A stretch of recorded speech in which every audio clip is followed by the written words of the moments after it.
The next session is hosted by Trilegal. The topic for the session is Generative AI in Arbitration, Transforming International Dispute Resolution. The session will be moderated by Manasa Sundarraman. The speakers include Deepika Kinhal, Mohammed Shamir, Raghav Gupta, and Shantanu Mishra. I request the speakers to kindly come on stage. Thank you.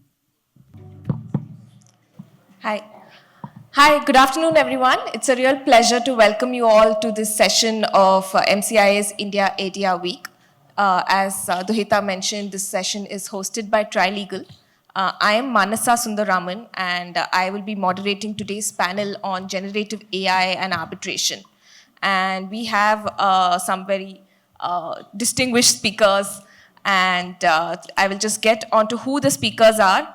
And first, we have Deepika. Deepika is the CEO of Center for Online Resolution of Disputes. She has extensive experience in online dispute resolution and policy. And previously, in her role at Vidhi, she was looking into justice delivery systems. So we want to understand from Deepika how AI is going to transform justice delivery as a whole and in the context of arbitration in specific. And after that, there is Shamir, who is a dispute resolution partner at Trilegal. He's bringing in the practitioner's perspective from inside law firms today. And after that is Raghav Gupta, who is the CEO of Futurense and founder of the 1% Club. All of you may have seen him on LinkedIn. And he today sits at the intersection of client, of entrepreneur in the AI space, and also a tech consumer.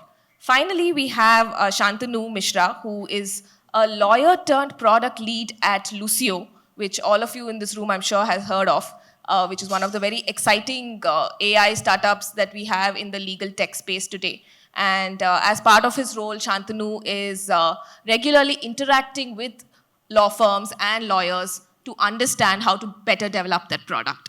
So we have 50 minutes today, and we are going to focus on, like I said, AI in arbitration. So arbitration has always been about, critically thinking how to balance how to get a fair commercial outcome and in an efficient way. And with AI, we are really reimagining arbitration as a whole and not just introducing efficiency. It's not just something like e-discovery, or it's not just something like taking it online, but something that fundamentally transforms how we conduct arbitration.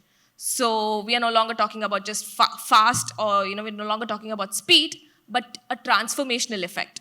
So with that in mind, I think we have 3 buckets to today's session.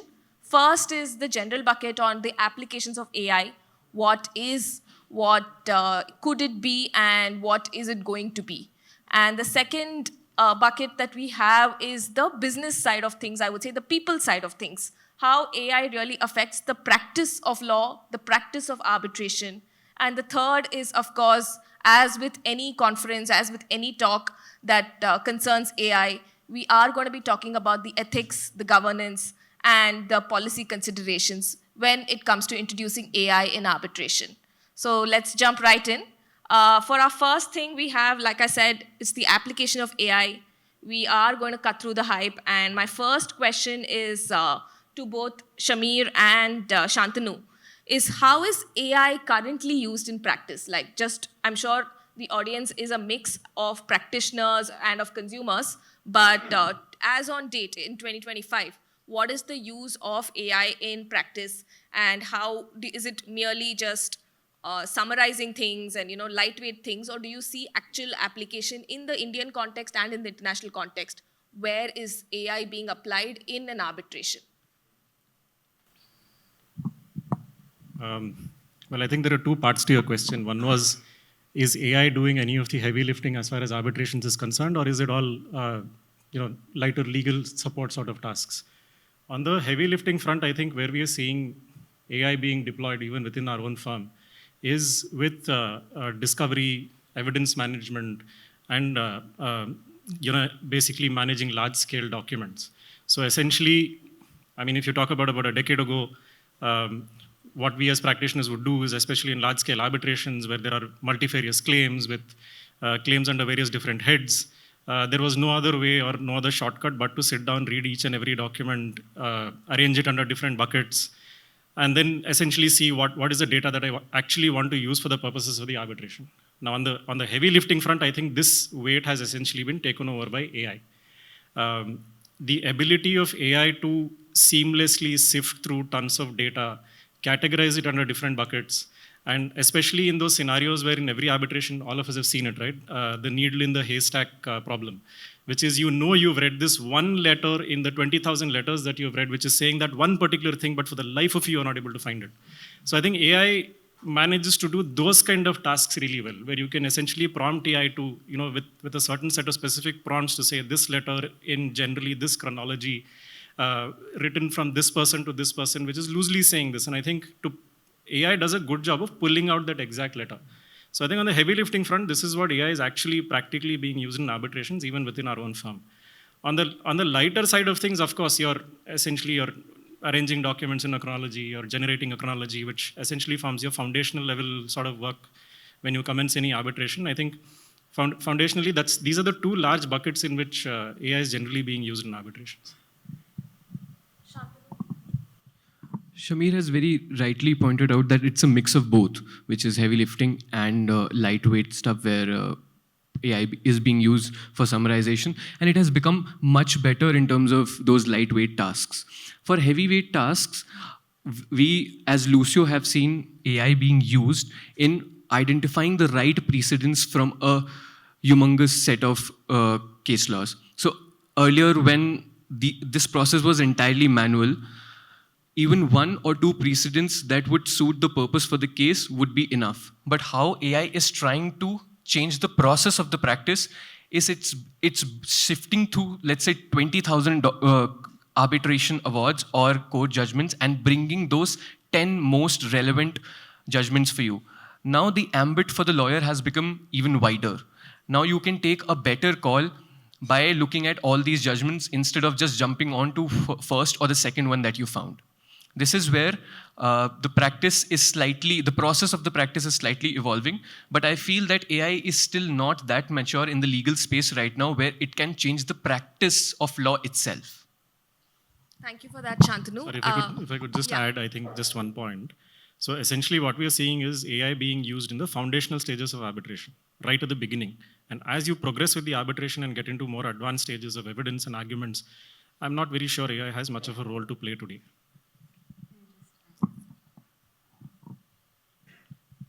Just adding on to what Shamir mentioned, right? The context of arbitration. The first phase, the way I see it, is preparatory phase for the hearings. And the second context is the hearing itself. What we have discussed in terms of summarization, building that chronology of events, finding that needle in haystack is all preparatory phase where it is the counsels that are involved. And each party is working in a silo at that stage. But in a hearing context, where all the parties need to work together along with the arbitral tribunal, I think that is where you will see the transformative effect of AI. And most of the effort, at least at our end today, is to look at what that delta can be, which will change the experience for everyone in the room. So think of a scenario where the other counsel is presenting evidence or advancing arguments, and you, in real time, are able to identify what case laws will be relevant for that, or in real time are able to identify what the counter argument for that will be. So you don't have to go back to your team and identify based on, again, sifting through documents or through document management system that you have. It will all be done real time because you have coded the words, coded the documents in a way that it will retrieve the relevant information for you while the hearings are going on. So that is the transformation that will come in soon. That's quite interesting. I think what we are seeing is perhaps the present day with Shantanu and Shamir. And Raghav, I will also invite you to jump in on, because you're an entrepreneur in the tech, in the AI space. So is there something that you expect lawyers to do maybe which they are not currently doing? Maybe you are seeing a bit of skepticism from the current practitioners in terms of its limited role, but Deepika has presented something else. So I was wondering what your expectation is. So I think right now AI is being used in silos. People are obviously using it. Everyone has ChatGPT on their phone. Before meeting anyone, everyone is doing the basic research, basic summarization using AI.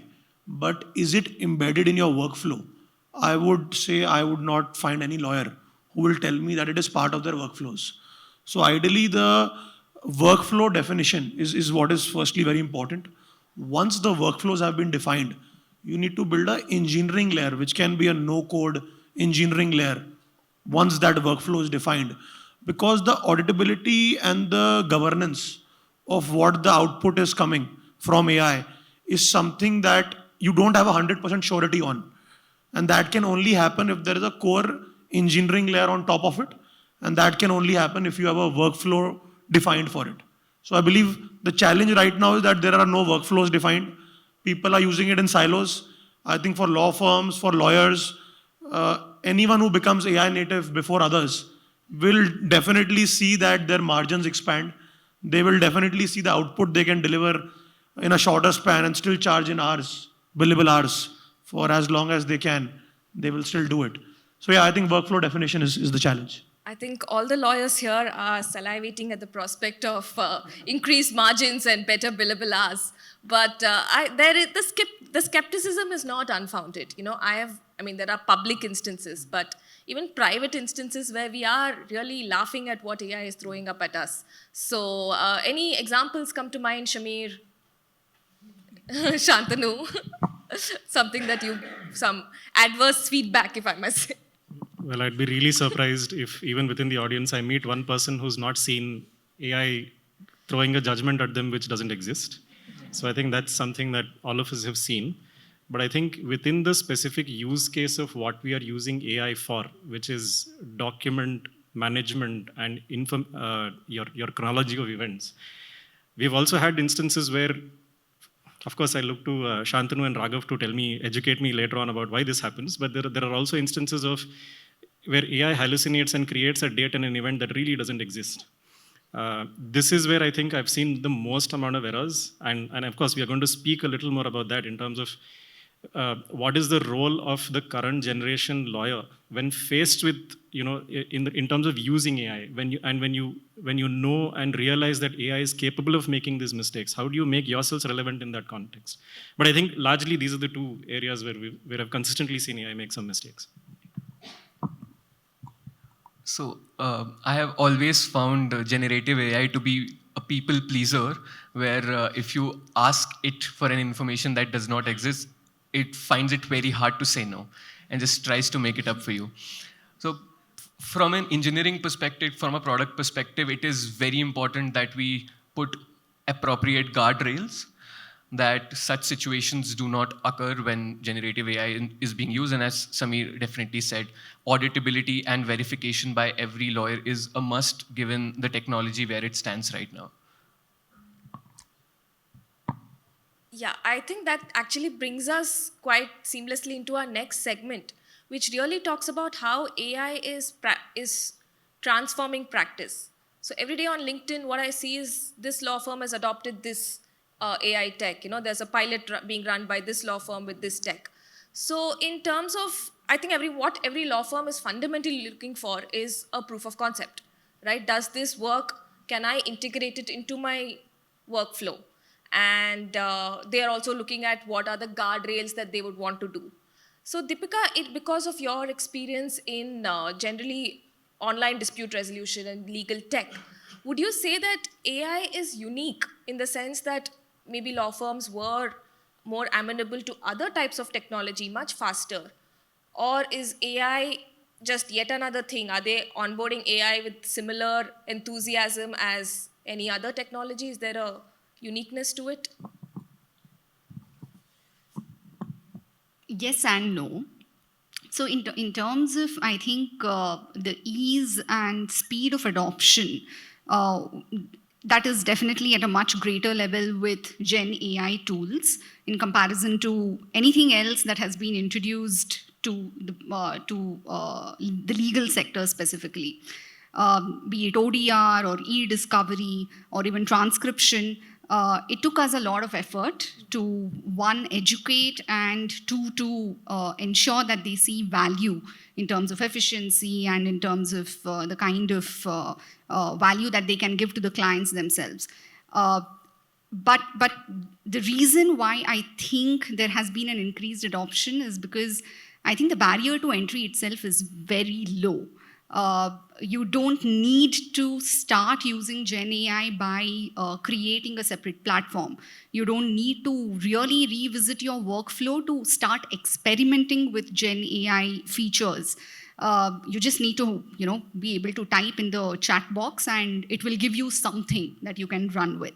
I think that is where there is a key difference, and that is also where the fears and concerns come from, right?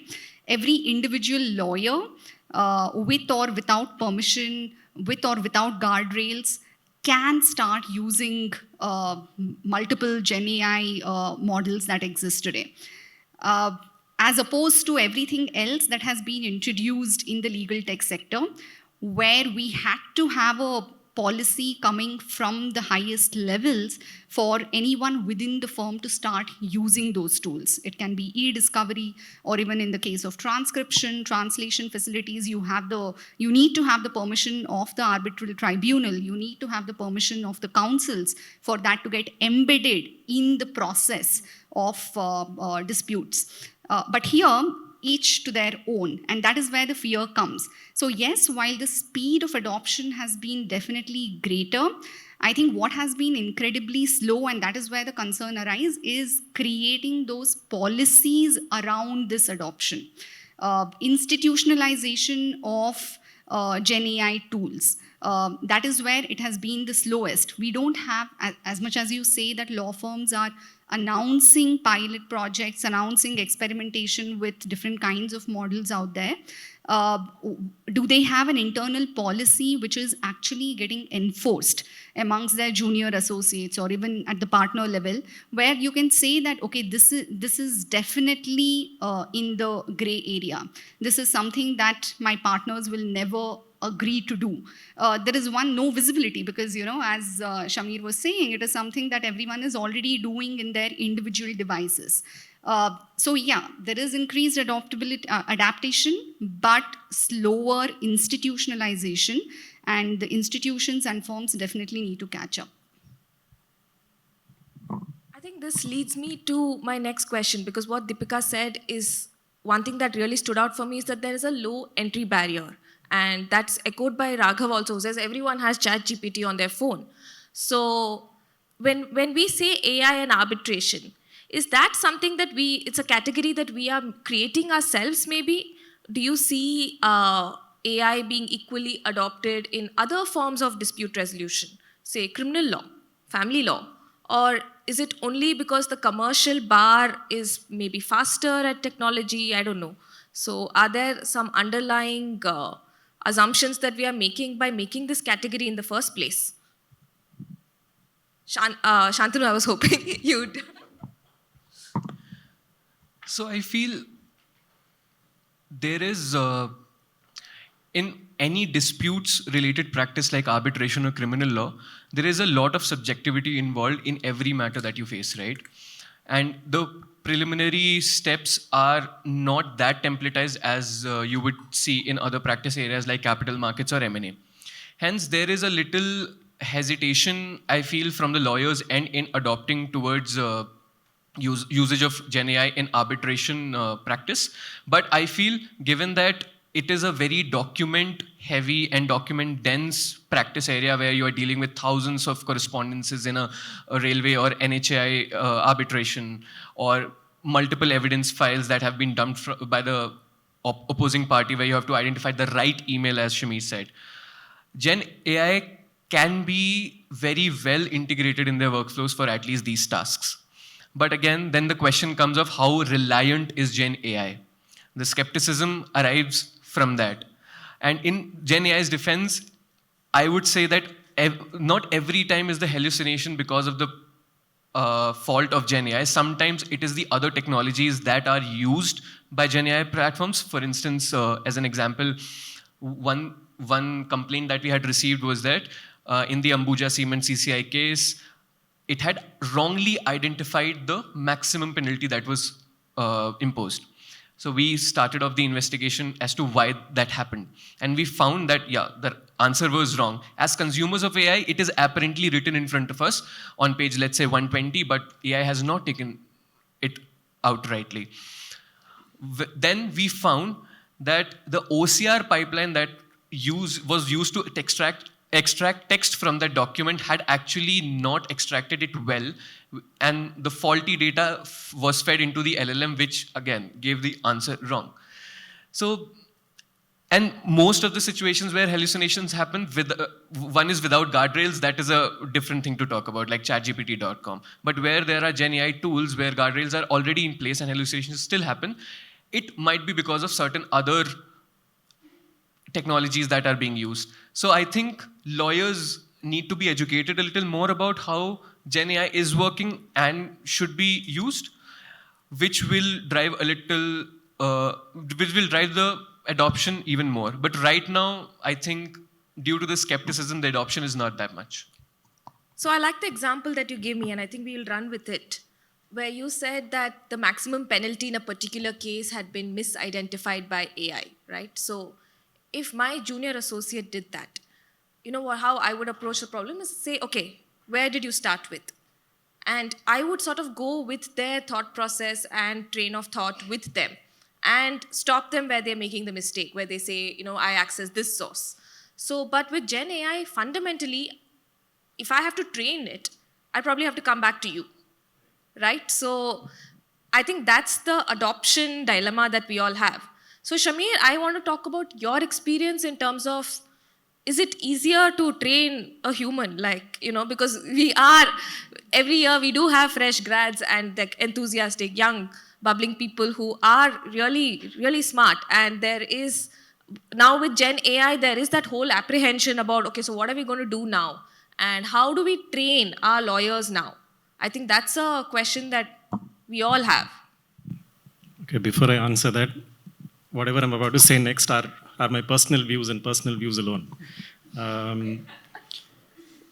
See, I think the way I see it, AI is essentially becoming an associate's associate. So that really, if you think about it, that is really where the use case is.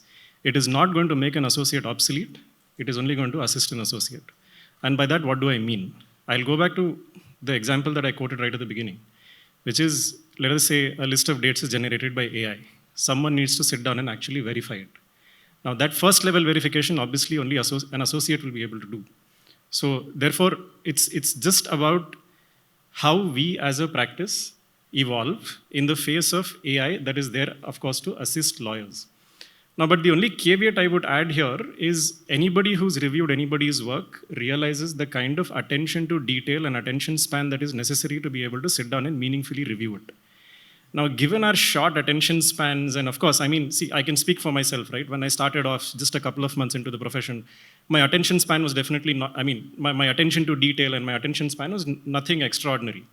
So to sort of expect an associate to now bring that kind of an attention span and that kind of level of attention to detail to the practice, I think is quite a solid ask. And that is really, I think, where we as practitioners have to step in and sort of see how do we bridge the gap. Now, how to bridge that gap, I don't have any bright ideas. Anybody else has those bright ideas, happy to brainstorm. But I think that's really where practice in of itself would evolve. Associates, I think, would be expected to evolve, and also us as people who ultimately review somebody else's work. So how to evolve? I think Raghav will be best placed to sort of comment on it. He is at the intersection of upskilling using AI. So if I were today a law student, what would your advice be to me? How should I upskill myself to stay relevant? If I'm in the first year of law school and 5 years down the line in 2030, I'm looking to enter a law firm, what should I do? Sure. So there are a couple of things that we look at. First is obviously being AI native, because that is something where you don't have baggage issues. Unlike people who are already in the profession, you don't have your workflows defined, you don't have preconceived notions. So the first thing where you create an edge is by being AI native. For that, as I was saying, defining the workflow, running those systems, that's not as simple as it sounds. So that's the first thing. Second thing is that you will see law as a profession, what I am personally feeling, will become more on the lines of consultants, where there will be a very strong domain angle to what they are doing, which is not just related to the practice area, but also to the kind of business, the kind of problem statement they are dealing with. So as a junior associate, you will need to also add a more strategic layer to what you bring on the table, rather than just doing the basic work.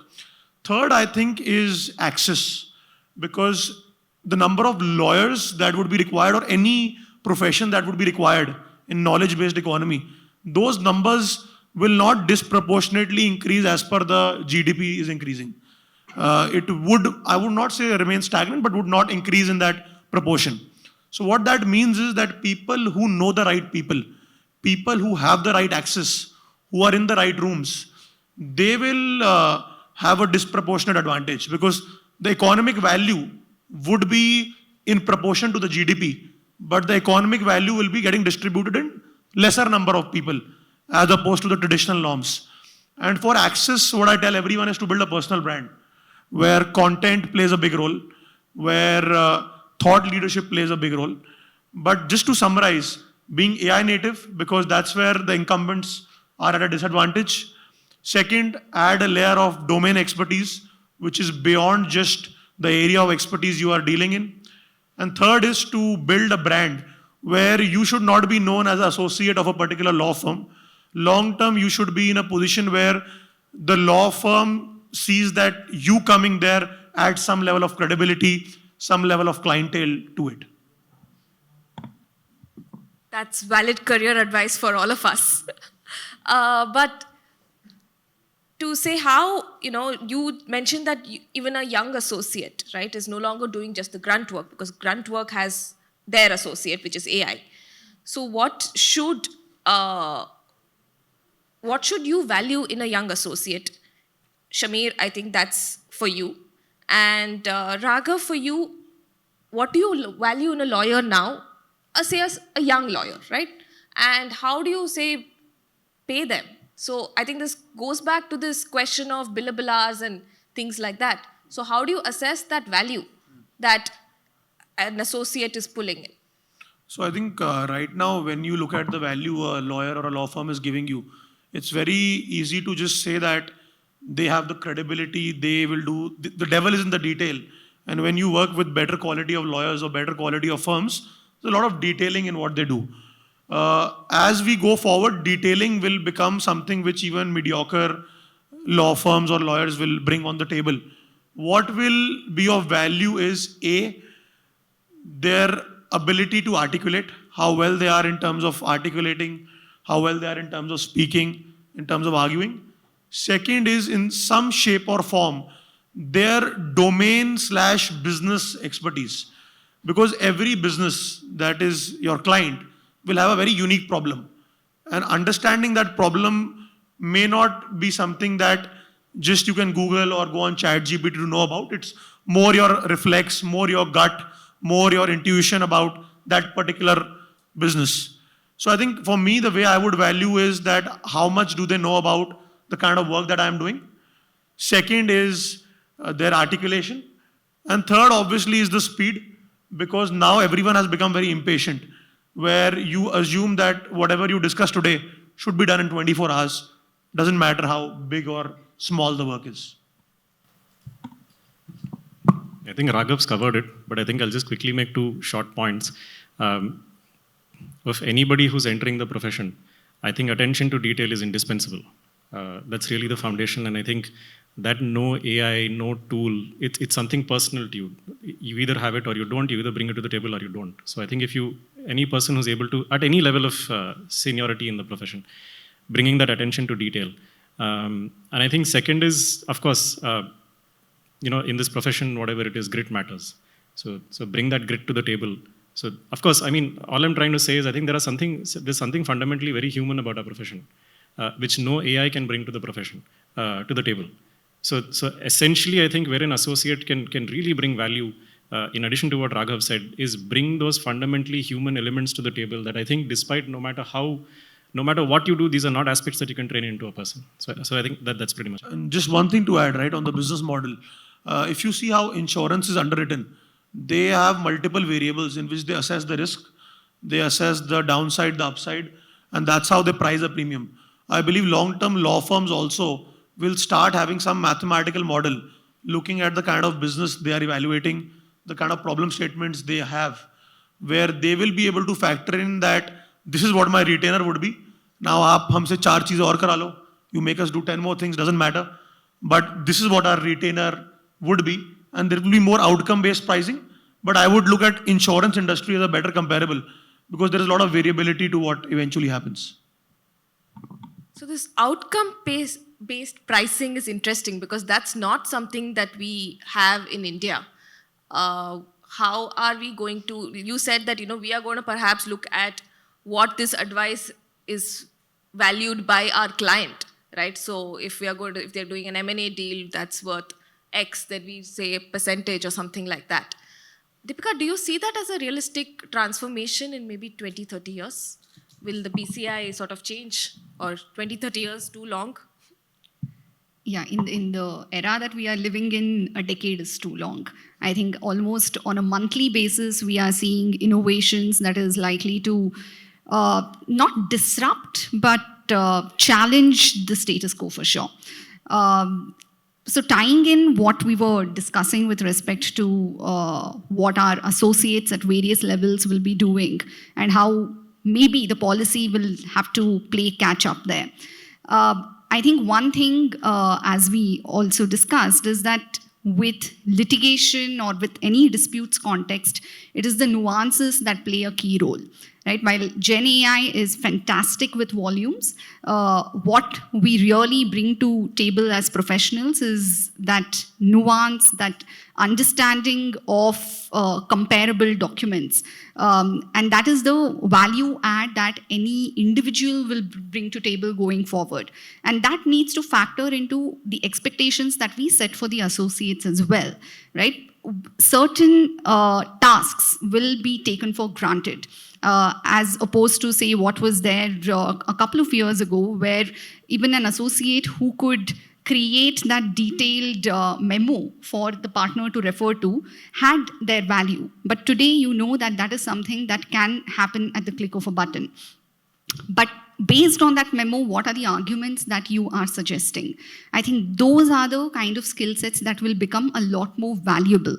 And when it comes to identifying what it is that the universities are going to be designed for and what it is that the BCI will then have to identify, say, in terms of lawyers, legal degrees, what sort of courses, so on and so forth, it will have to start playing a role there.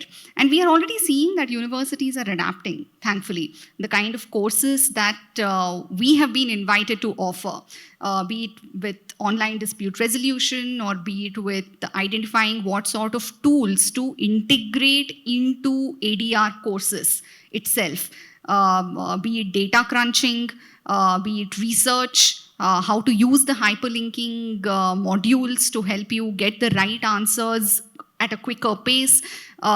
Students are being trained for these already.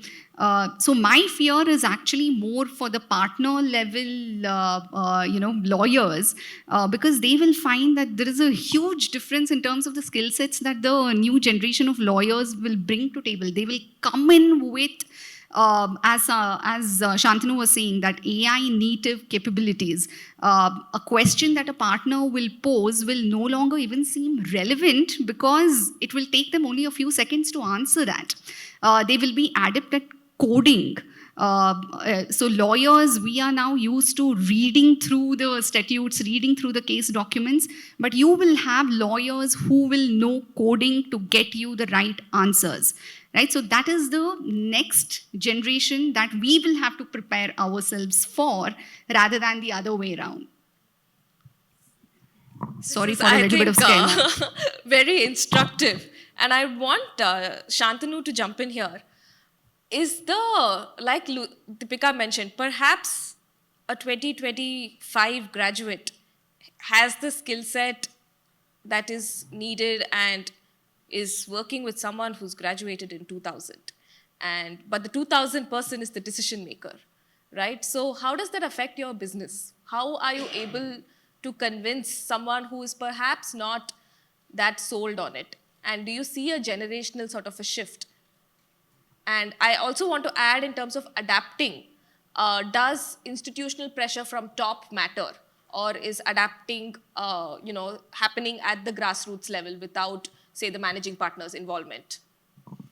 So yes, the pressure from top definitely matters, because how legal AI tools are being currently sold is through a SLG model, which is sales-driven model. And it's not a PLG model where anyone can download a legal AI tool and just start using it. This is also because of the confidentiality concerns that lawyers generally face. They can't put their documents on any platform without any guarantee of confidentiality. Hence, involvement of the top management is definitely involved in adoption of any kind of legal AI tool. But we have also observed that even if we sell the tool to the top management, ultimately the end user is the junior associate who has to do the job using AI and send it for review to the seniors, right? Our power users across firms are generally junior associates or senior associates. Usage is not coming from partners or counsels that much. So how we pitch this to the partners is that it is going to cut down on time deliverables, and you can give out the deliverables very quickly to your clients in no time. So your clients are already breathing down your neck for deliverables to be given very quickly. You are maybe rejecting deals because you don't have the time. Eventually, once your entire team adopts the tool, the time variable will decrease by, let's say, 20%, 30%, 40%, depending upon your workflows. That is how we generally take it there. You mentioned one of the concerns as being, proprietary information being needed by this AI, and which is perhaps one of the reasons there is a pushback. I don't know if pushback is a too strong a word, but maybe there is some inertia. Right. So how do you deal with it at Lucio, where, on what is the data on which Lucio trains? And when you said 20,000 awards, where do you find these 20,000 awards? So yes, there is inertia in adoption, and every other client does a detailed infosec of our platform. But we are SOC 2 Type 2 compliant, GDPR compliant, which gives them some comfort. But even then, there is a lot of back and forth, which is fair as a concern from lawyers. Given that we can't train the model on confidential data, I think the advice that you guys were giving, that the human element that the lawyers will bring in, that advice will stay for a long time, because generative AI can only become smarter in giving legal advices if it is trained on legal advices given by us, right? Right now, it is only the public data which is not very significant, which has been used to put the legal aspect to AI. Hence, lawyers with those personal touches or the human elements will definitely remain safe, and AI is not going to replace it. Coming to the question that how do we deal with it, we have specific undertakings from Azure and GCP where our model has been hosted, where our platform has been hosted. These undertakings help us convince the clients that no information is going out from these servers. The cloud service providers have their own compliances. Moreover, if certain client is in for getting an on-prem deployment where the platform will be deployed on their own servers, like for Trilegal, the platform has been deployed on their own servers, so nothing leaves Trilegal's server itself, which gives more comfort in terms of adoption. Just adding a point there and tying in with one of the initial questions you asked, Manasa, whether Gen AI for arbitration is an artificial construct. Is there something very different about this context which requires us to look at different models, look at what are the needs and differences in comparison to generic use of Gen AI, which happens across board? I think what Shantanu mentions answers that in the affirmative. while Gen AI is an easy fit into an arbitration context, given that there is volume, given the kind of complexity that the cases typically have, or even the fact that in an international arbitration especially, we are likely to have different languages, we are likely to have different contexts in terms of regional requirements itself. So Gen AI, you would think, is a very easy fit, because it can be tailored to deal with each one of these complexities in an international arbitration. However, given that the arbitration is centered around the principles of confidentiality, privacy, and at the level of, say, when it comes to challenge, what could potentially be the grounds of challenge, whether the process was fair, whether the process was transparent. These are the questions that will play a role in identifying what are the suitable Gen AI tools that you can embed in the arbitration context. You cannot take a typical off-the-shelf LLM model and start running with it, right? You need to really tailor it and ensure that these legal requirements set in by the statutes and set in by the courts are followed to the T. And that is where I think procedures will start changing within the arbitration as AI starts getting embedded. Say, for instance, what is the procedural order going to identify? The first procedural order currently looks at the timeline, currently looks at what the different stages of the case is going to be. It has to now equally start providing for what are the AI tools that are permissible in the arbitration context. What will be seen as a red line if especially a particular tool is going to empower or increase the efficiency of one side drastically in comparison to the other, right? Because that is the principle of fairness that is going to get affected. So just because one side has the means to get the appropriate AI tool which is going to increase their efficiency 100-fold, is that actually a level playing field in an arbitration context? And if it is not, will that actually get challenged as one of the grounds under Section 34? Right? So these are the various factors which will need us to look at what sort of Gen AI model is necessary in the arbitration context. So it is a specialized field. And for that, I think entrepreneurs, innovators need to apply their minds specifically in consultation with the arbitration practitioners. Fully agree with you there, Deepika. I think I would actually invite Raghav to chime in here, because all four of you used a phrase, human element. So to what degree is that relevant to you as a consumer of, say, arbitration, right? Would it matter to you if the arbitrator was, assisted by AI or largely assisted by AI and was drafting almost even the reasoning portion of the award with AI? And to just top that question up, this is a commercial dispute. Would that change or in any way be amplified if this matter was, say, a criminal matter? Sure. So I think, as you know, garbage in, garbage out. The biggest worry with whatever happens is the biases of the data sets.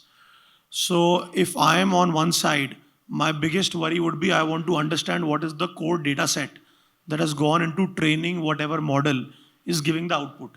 And around that, you would require some level of transparency, some level of auditability, and then a human in the loop kind of checklist, where at different stages, there are checklists where humans verify whether it makes sense or not.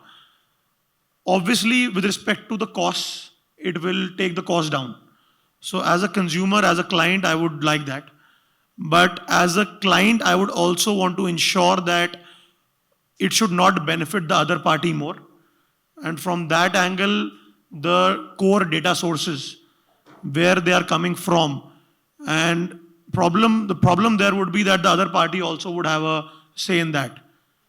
So how do we come to a common conclusion about what kind of data sources, case laws, jurisdictions, and God knows what all should we factor in? So I think, I believe that logically it will take the cost down, it will reduce the time. So as a consumer, as a client, I'm for it. But practically, I believe when there are two opposing parties, they both will start having a fight over what is the base data layer. So if we were to frame these guidelines or, to avoid the garbage in, garbage out situation, what would these guidelines look like? I think I want to ask everyone at the table for this, what their views would be on if MCIA were to have AI ethical considerations or something like that, what should feature in those considerations?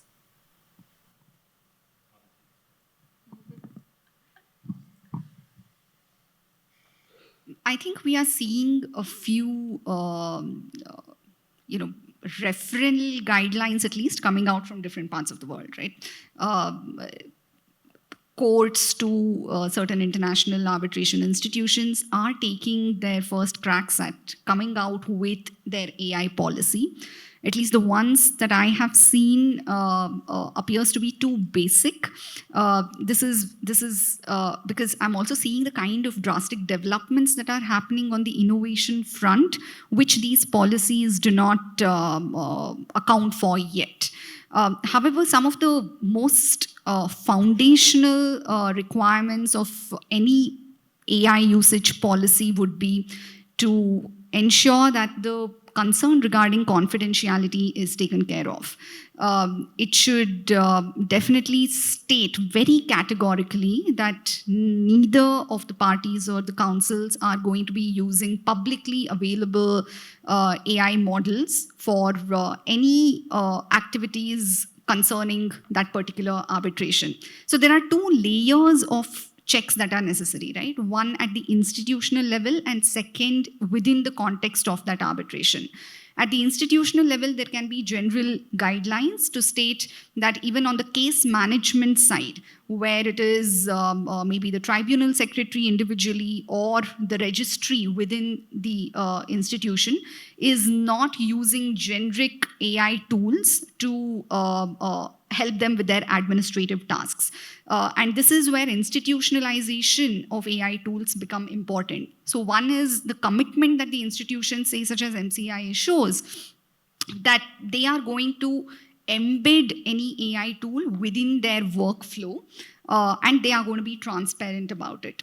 And second, once that tool is embedded, once the platform is tailored to use multiple tools maybe, it needs to be an undertaking which is extremely categorical that nothing beyond this will be allowed for usage.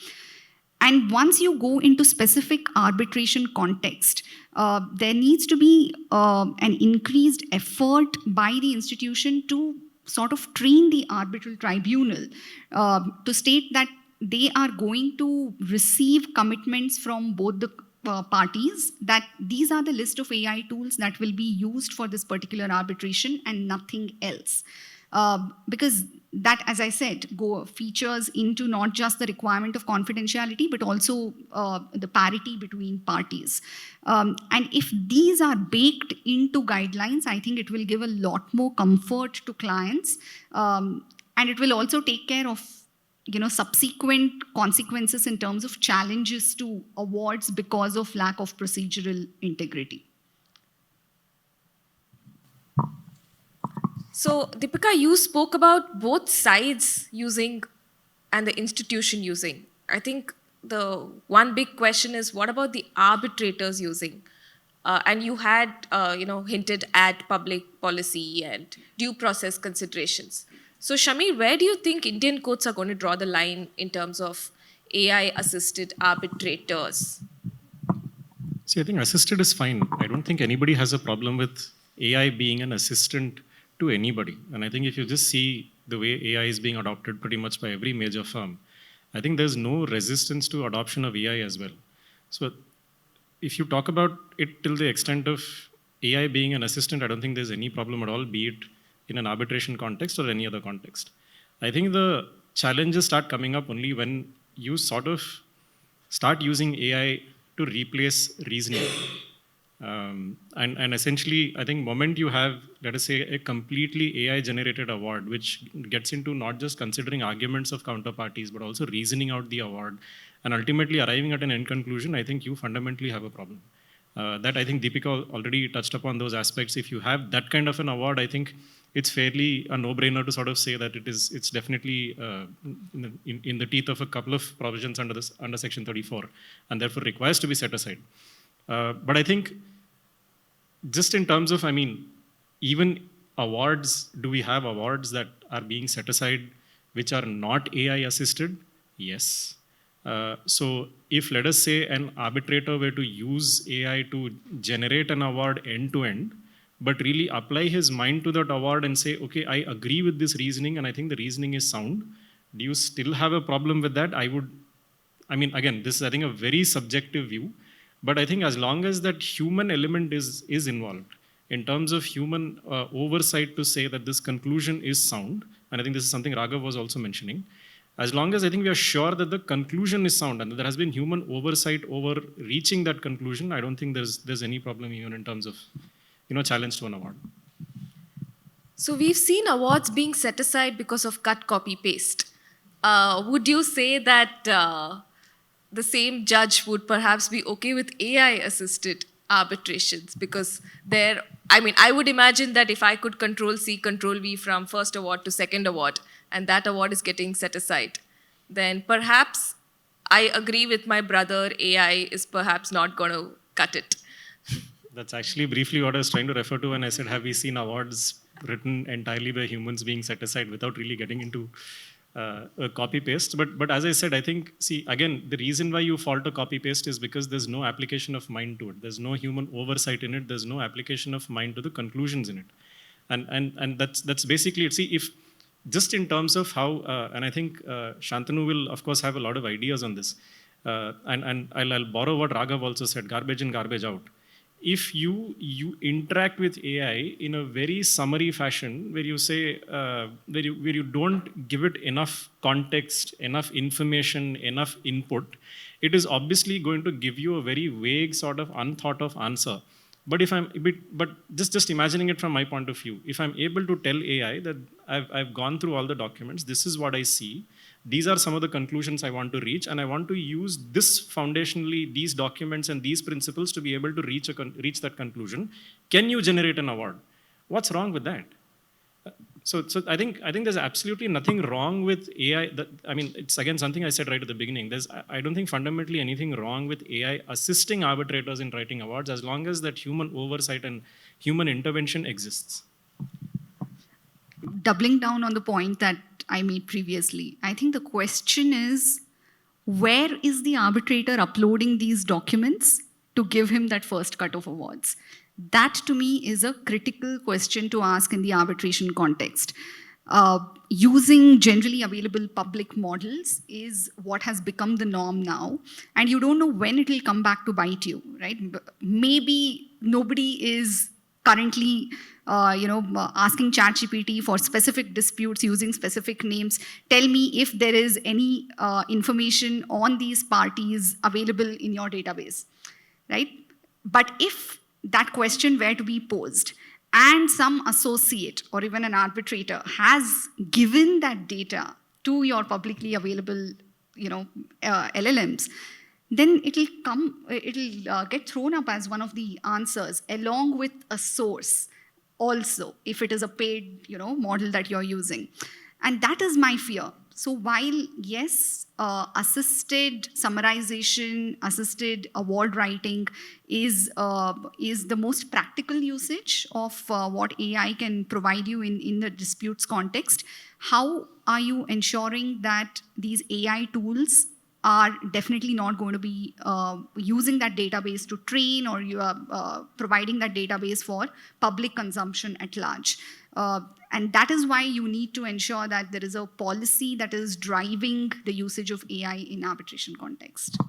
No, I absolutely agree. I think what I said essentially meant while you keep the foundational principles of arbitration intact, which is confidentiality, party autonomy, And if AI, keeping those foundational principles intact, is assisting arbitrators and practitioners, there's obviously no issue. But the moment we breach that, I think we definitely have quite a bit of an issue. I think the concerns with confidentiality for a consumer grade AI platform like ChatGPT are very well founded. But I feel they are slightly overstated when it comes for enterprise AI models. So for instance, you are using Microsoft Word and trusting it for all your confidential data. You are exchanging emails on Outlook and exchanging all sorts of confidential data. These are also stored on Microsoft's cloud, right? So if there is Microsoft Azure Open AI that processes your data, you can be very well assured that it is maintaining your confidentiality because of the compliances there are. So hence I feel when it comes to enterprise AI, enterprise model AI, I think confidentiality concerns are slightly overstated. I wanted to open the floor up for any Q&A. Any questions?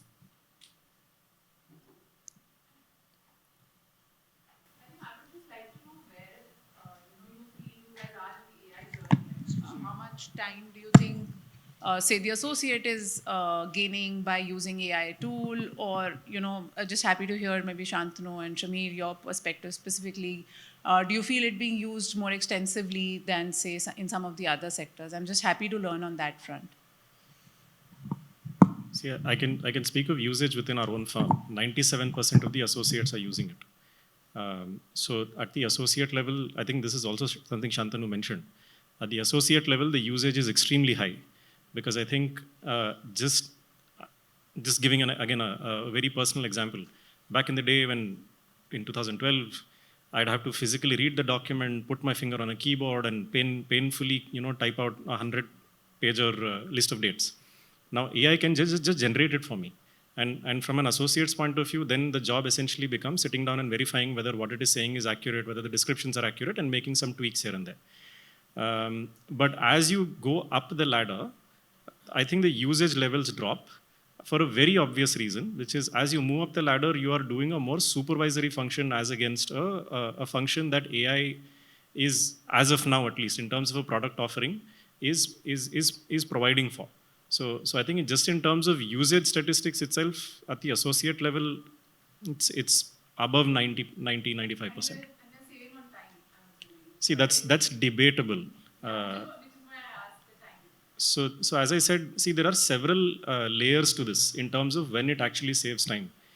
If you are a person who's generally seasoned in interacting with AI, you know how to structure your prompts, because see, even at the firm level, there was some level of training and material that was circulated on how do you interact with AI, how do you structure your prompts when interacting with AI so that it gives you the most accurate output.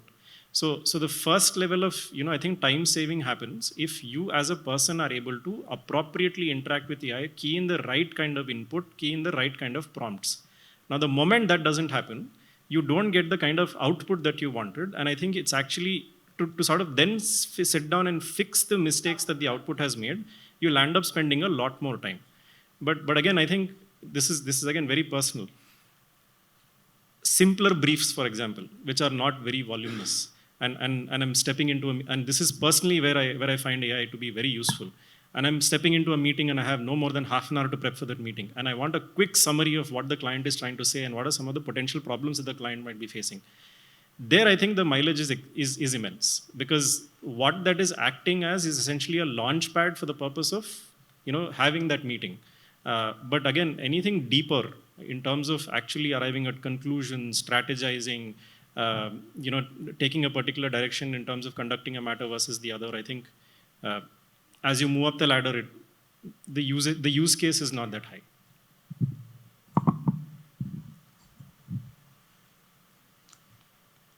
Just wanted to understand the threat of over-reliance on AI as to the capacity of application of mind in itself. The panelists were focused on how the application of mind is necessary after the AI is able to bring out the necessary summarization of the file in itself. But over a long period of time, due to over-reliance, would it lead to a concept of there is no application of mind from the associates end in itself? See, I wouldn't blame the associate for that. I'll tell you why. Yeah. In our own practices, I think we sort of dictate when AI should be used and when you should adopt the rustic way of doing it.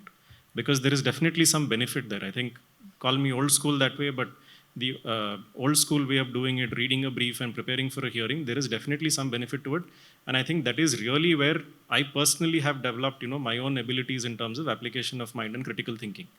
So I think that the buck stops at us, not so much at an associate. I think we have to have sort of that responsibility to intervene at an appropriate moment and say, these are the briefs that you're not going to use AI for. You're going to do this the hard way. So I think that's one solution I've been able to find. I'm not saying that this is the only solution to address this problem. Of course, and I think the panel also touched upon this during the discussion, right? You will have a generation of lawyers who are so attuned to using AI, who may be able to, produce better outcomes than, the old fashion of doing things. So I think for now, this is the solution I've been able to find. Will AI lead to a situation where you'll have a generation of lawyers who don't have critical thinking? I don't think so. I don't think that's possible. Again, views are personal. Thank you.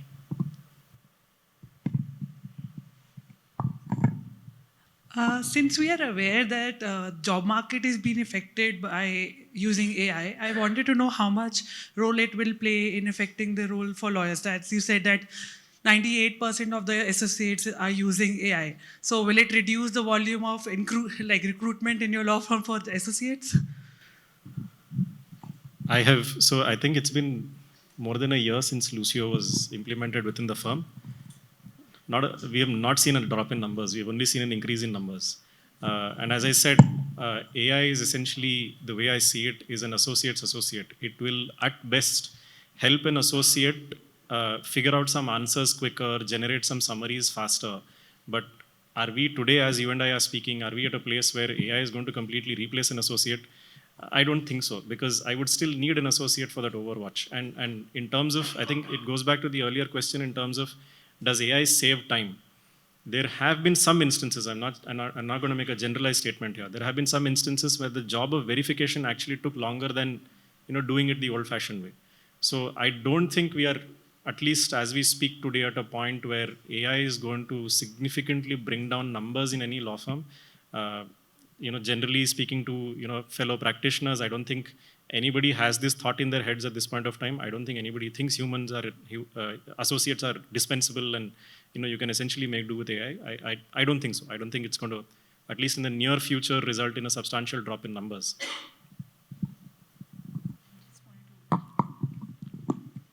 Sorry, I just wanted to quickly add to the point that Shamir was making in response to both those questions. I believe the disruption in terms of workforce is sort of overstated. As I said, like the legal profession itself is built on your ability to identify nuances. Therefore, while mechanical, repetitive tasks will be something that you will readily delegate to an AI agent, anything above that will require humans at every level of seniority. And that, I think, is the blessing of legal profession that we are all a part of. So there is no replacing lawyers, not just anytime soon. I think this is an irreplaceable profession. I know this is getting transcribed and recorded. I hope I'm not proven wrong. But also it is, the blessing with AI is that it will allow us to do more within the same span of time. Associates especially will be able to actually maybe work more on strategizing than the grunt work that was very readily delegated to them. I remember my first year as an associate in a large firm, I spent hours and hours doing due diligence, hours and hours creating those chronology of events. But maybe now a percentage of my time will be spent with my seniors, understanding the case, strategizing with them. So I think my learning curve as a junior associate will be much steeper than what it was with the previous generation. I have a counter take on this, right? I'm not from this profession, so excuse my ignorance. But what you are seeing in coding right now, in the software engineering market, what is happening is that workflows are being redefined and the people at top are able to see inefficiencies. Right now in the law profession, my belief is that workflows have not been redefined yet. Might take 10 years for all I know. But they will happen one day where workflows would be redefined. They would become a little bit more AI native. And then the people at top, your managing partners or anyone who's managing a P&L, for them it will start looking like a cost structure where they can look at their margin optimization. So that's what I believe, that the lawyers will obviously be required. Now, number of them at what stage, logically, I'm just comparing it to what is happening in the software market. This will take longer here. So that's a good thing about this profession. But someday or the other, it should happen. But I want to go back alive, so I don't know. Sorry, just one last question, the lady here. So, oh. Yeah. Hi, my name is Assis. So over the years, we have seen that initially when we had to research, first we had to go through, volumes of books. Then we had SEC online. And then we had liquid text and so on and so forth. Do you think there'll come a time where we will be so tuned with AI that we would forget that, the fact that you have to go back to the roots and, because currently I sometimes feel that SEC online is not sufficient and you have to go to the manuals, hard copies and all of that. But the new generation that are coming, they don't know about manual copies. SEC online is everything. And the generations coming next would even not have that idea that, you have to search beyond your AI structures. If that situation comes, don't you think that will create chaos for the whole structure of litigation? Good question. I'm not going to comment so much on actual reading of journals versus SEC. I think they both serve pretty much the same purpose. But I think what I want to touch upon to answer your question is, when we used to sit down and use those old methods of keywords and read random judgments, there used to be a lot of random reading that used to happen. There was a lot of random data knowledge transfer. I think this is going to be a significant disadvantage with more use of AI, which can throw up maybe very accurate results for what you're looking for. I think that general sense of reading and general awareness we will definitely miss out on. So I think that is definitely one place where I personally feel we'll see some impact. I think we've run out of time, so we have to conclude our session now.